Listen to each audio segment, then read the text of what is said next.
Inaresto ng Muntinlupa City Police ang 4 na lalaki at nakumpiska ang mahigit 100,000 pisong halaga ng shabu at marijuana sa isang buy-bust operation noong ika-18 ng Disyembre ngayong taon sa Barangay Bayanan, Muntinlupa City. Ayon sa ulat, kabilang sa mga naarestong sospek sina alias Impe, 28 anyos, bilang pangunahing akusado, kasama sina alias Daniel, 25 anyos, Michael, 20 anyos at Emmanuel, 31 anyos.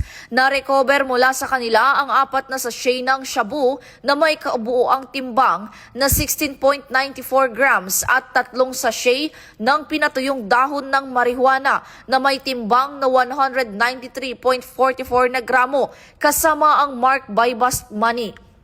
Ang sospek ay kasalukuyang nasa kustudiya ng pulisya at kakaharapin ang kasong paglabag sa RA 9165.